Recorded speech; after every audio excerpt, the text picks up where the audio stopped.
Salam əziz izləyicilər, Məntiqdən onlayn baza dərslərimiz davam edir. Bu gün mən Emil Əlizadə sizinlə yeni bir mövzunun izahı, yəni şəkil analizi mövzusuna aid olan testlərin izahı ilə tanış olacağıq. Başlayaq görək şəkil analizində hansı sual tipləri var və hansı qaydalardan danışacağıq. Baxıram ilk suala belə bir testimiz var. Biz bunu məntiqdə bağlantılar adlandırırıq. Bağlantılar suallarının izahları necə olur? İndi ondan danışaq. Əvvəla belə bir cümlədən istifadə edəcəm. Deyəcəm ki, hər topdan çıxan iplərin sayını qeyd edin. Bu nə deməkdir? Baxın, məsələn, A topundan neçə dənə ip çıxır? Üzü bu tərəfə baxsaq bir dənə. Ona görə A-nın üzərindən yazacağam 1. Y topundan neçə dənə ip çıxır? Ona baxaq, 2 dənə olduğuna görə Y-nin üzərindən yazacağam 2. Məsələn, B topuna gəlsək, B-dən çıxan iplərə baxın. Biri bura gedir, biri bu tərəfə, biri də bura. Bunun üçün də B-yə yazacağam 3. Qısacası, bütün toplardan çıxan ip saylarını qeyd eləməlisiniz.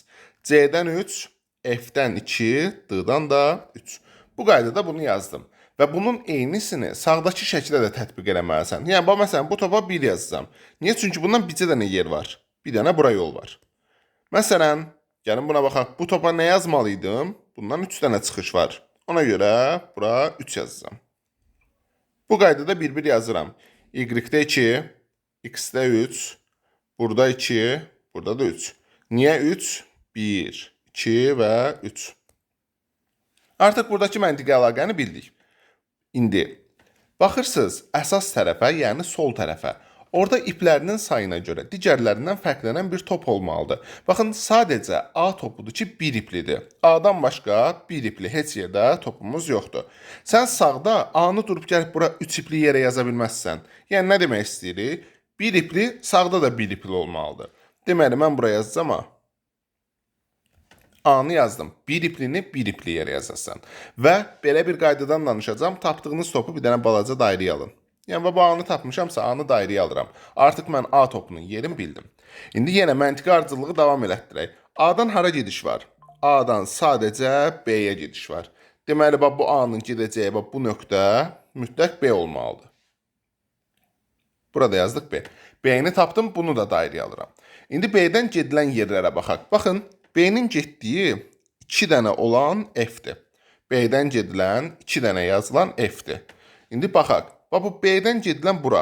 Sən durub bura F yaza bilməzsən. Çünki bu 3 dənədir. Görürsən, onun altına 3 yazmışıq. Deməli, F-i bura yazmaq olmaz. İndi B-dən gedilən 3 dənə olan, daha doğrusu üzr istəyirəm, 2 dənə olan budur. Deməli, Y bizim üçün F olacaq. Bu da oldu F. İndi F-ə baxaq. F-dən bircə dənə gediş qaldı. F sadəcə D-yə gedə bilir. Deyirsiniz ki, B-yə də gedə bilir. B-ni tapmışıq axı. F ilə B arasındakı yol tapılıb. F-in bircə dənə gedə biləcək yolu D-dir. F-dən sadəcə D-yə gediş var. F-dən gedilən bu nöqtəyə D yazacağım. Daha sonra, indi baxırıq. Bizim bir Y-ni tapmamışıq, bir də C-ni tapmamışıq. Bunu da tapmaq üçün sizə qısa bir qaydadan danışacağım. Çox rahatdır. Baxın, bu 2 dənəlidir. Bu 3 dənəlidir.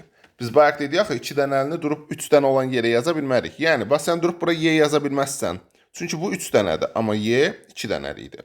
Deməli, Y-ni gətirib buraya yazacağıq. Bu oldu Y. Bizim bir dənə tapmadığımız C topu var. C də gəldi, durdu burada.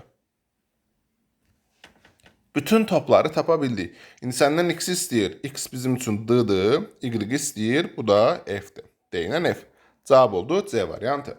İlk dəfədən çətinlik yaşamış ola bilərsiniz. Bu da normal bir haldır. Çünki siz bu testləri hələ indi öyrəşirsiniz.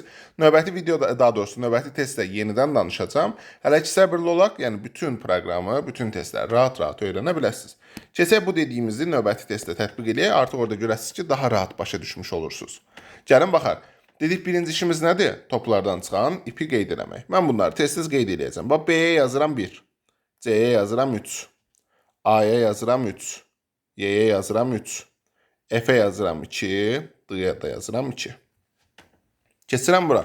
Buna yazacağım, baxaq. Buna yazacağım 1, buna yazacağım 3. Bu da 3, bu da 3. Bu 2, bu da 2. Nə edirdik? Dedik, fərqli bir şey axtaracaq. Digərlərindən fərqli. Yalnız B-dir ki, bir ipdən ibarətdir. Gəlirsən bunu fikirləşmədən B-dəyə qeyd edirsən. Və bu B tapılanda bu dairəyə alınır. Çünki artıq bizə B lazım olmayacaq. B-nin yerini tapmışıq. B-ni ikinci səfər durub burada misalda yaza bilmərik. B-nin bircə dənə gedəcək yeri var. O da C-dir. B-dən gedilən baba bu yerə yazacağıq C. İndi baxaq. Bax məsələn, C-dən gedilən D var. C-dan gedilən D var. D-nın aşağısına nə yazmışıq? 2. İndi buna diqqət edəcəyik. C-dən gedilən D 2 dənəlidir. İndi biz C-dən bax deyəcəyik ki, bəlkə D budur. Bax buna D yazmaq istəyəcəyik. C-dən gedilən D. D-ni yazamayacağıq axı, çünki görürsüz bu 3 dənəlidir. 3 yazmışıq yanına. Amma D-nın yanına nə yazmışıq? 2. Deməli, D-ni bura yazmaq qeyri-mümkündür. Bəs bu C-dən gedilən D-ni hara yazaq? C-dən gedilən 2 dənə olan D budur. Deməli, bu bura olacaq D. İndi bax bu C-nin bir dənə gedəcək yeri qaldı da. Görürsüz, C-dən B-yə gedilən B dairədədir. C-dən D-yə gəlsən D dairədədir. C-nin tapmadığın hansı qonşusu var? C-nin bircə dənə qonşusu var ki, Y. Onu tapmamışıq. Qalanlarını tapmışıq. B-ni də tapmışıq. D-ni də tapmışıq. Bir dənə Y-ni tapmamışıq. C-nin getdiyi bu X-ə də gətirib Y-nin adını yazacağıq. Və arxasını düşünməyimə çox da ehtiyac yoxdur. Çünki X-lə Y istənilir. X-in qiyməti oldu Y, Y-in də qiyməti oldu D. Cavab oldu Y ilə D. İndi baxaq növbətiyə. Artıq bunu daha da rahat başa düşəsiniz. Əvvəla qeyd edim ki, bu mövzuda və yaxud digər mövzularda çətinlik çəkirsinizsə, hansısa suallarınız yaranırsa, bizim ödənişsiz WhatsApp qrupumuz var ki, burada video dərslər, testlər, materiallar paylaşılır. Həmən qrupa qoşula bilərsiniz. Bunun üçün Magistrolun 28 may filialının nömrəsi ilə əlaqə saxlaya bilərsiniz. Burada nömrə qeyd olunub 070 611 3306. Yaxud testlərlə bağlı hansısa sualınız olarsa, mənim özümə də yaza bilərsiniz. Burada nömrəmi qeyd edəcəm. 728 91 95. Hər hansı sualınız olarsa, mənə də yaza bilərsiniz. Suallarınızda köməklik göstərim. Amma WhatsApp qrupumuza qoşulmaq üçün və s. burada filialımızın nömrəsi var. Həmən nömrə ilə əlaqə saxlayırsınız, sizə lazım. Bütün məlumatlar veriləcək. Keçirəm növbəti suala. İndi baxaq buna. Artıq məncə bunu daha rahat başa düşmüş sayılasınız.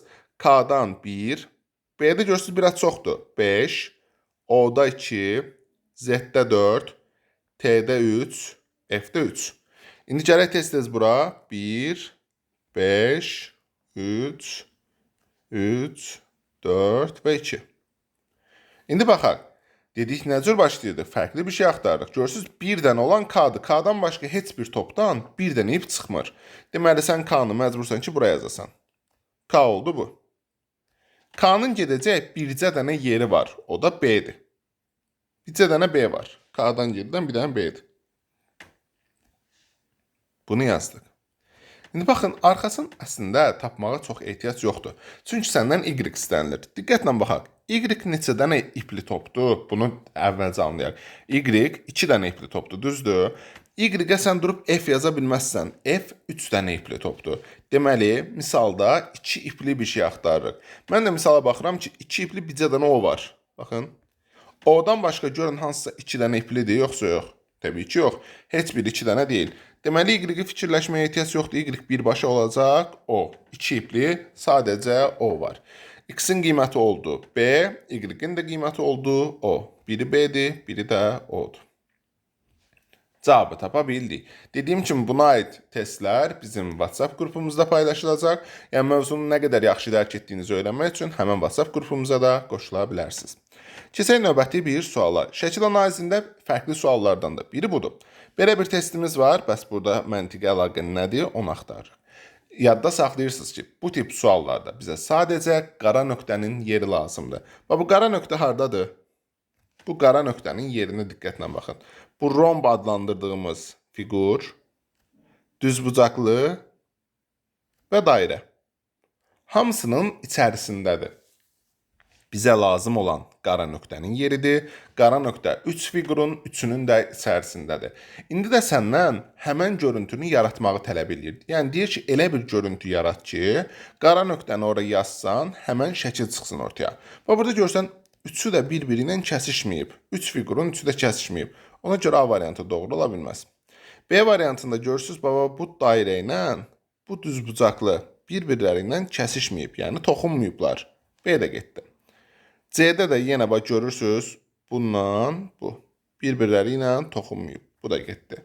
Y variantına baxsaq, yenə gördünüz, bunlar bir-birləri ilə kəsişməyib. Qaldı bircə dənə D variantı. Qısacası bir daha təkrarlayacağam. Testimizin məntiqi nədir? Qara nöqtənin yeri. Görürsünüz, bu şəkildə qara nöqtə yoxdur. Həmən qara nöqtəni sən yaratmalısan. İlk öncə baxırıq görək qara nöqtə hardadır? Qara nöqtə hamısının içərisindədir. Həm düzbucaqlının, həm dairənin, həm rombun. Biz də elə bir cavab götürməliyik ki, düzbucaqlı dairə, romb üst-üstə düşsün və biz o qara nöqtəni orada yarada bilək. Deyə bax, gəlib burada o qara nöqtəni mən yarada bilərəm. Digərlərində ona görə yarada bilmirəm ki, bax, dairə ilə romb kəsişməyib, nə bilim düzbucaqlı ilə dairə kəsişməyib və s. Yəni qısacası sadəcə kəsişmə axtarır. Çətin bir sual deyil, cavabımız oldu D variantı. Keçirəm növbəti bir suala. Baxırıq, belə bir sualımız var. Yenə şəkillərə aid olandır. Şəkil analizinin əsas qaydası budur ki, yuxarıda verilən nədirsə, bu nədirsə, onu biz variantda axtarırıq. Yəni, uyğunluq cəhətdən həmən şeyi axtarırsan variantda. Məsələn, biz burada nə axtardıq? Qara nöqtənin yeri düşdü aşağıda qara nöqtənin olduğu uyğunluğu yaratmağa. İndi bu testə baxırıq. Buradakı məntiqi əlaqə nədir? Bu şəkil nə cür qurulubsa, ona bənzər bir dənəsini biz yaradacağıq. Məsələn, mən A ilə C variantını birbaşa çıxardacağım. Səbəb də bunu qeyd edirəm ki, görürsünüz, burada 4 dənə şəkil var. Heç biri bir-birinə toxunmur. 4 dənə şəkil var, heç biri bir-biri ilə toxunmur. Yəni, kəsişmələri yoxdur. Məsələn, C variantında görürsünüz, bu şəkillər iç-içədir. Bu bizim üçün doğru cavab ola bilməzdi. A-da da bu şəkillər iç-içədir. Bu da bizim üçün doğru cavab ola bilməz. Çünki yuxarıda 4-ü də bir-birlərindən fərqlidir. Bir də növbəti bir şey, bax, incə dedim. 4 şəklin 4-ü də bir-birindən fərqlidir. Bu başqa şəkildir, bu başqadır, bu başqa, bu da başqa.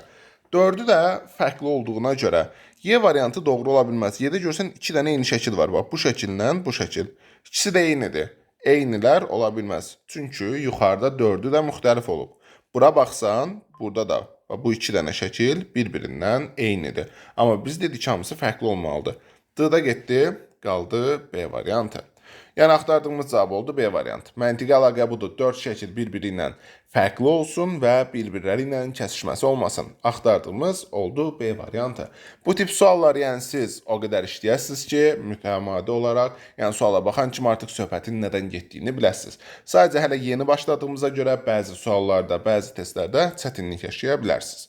Bugünkü mövzumuz şəkil analizinə aid olan qısa qaydalarımız bu qədər. Sağ olun, növbəti videolarda görüşənədək.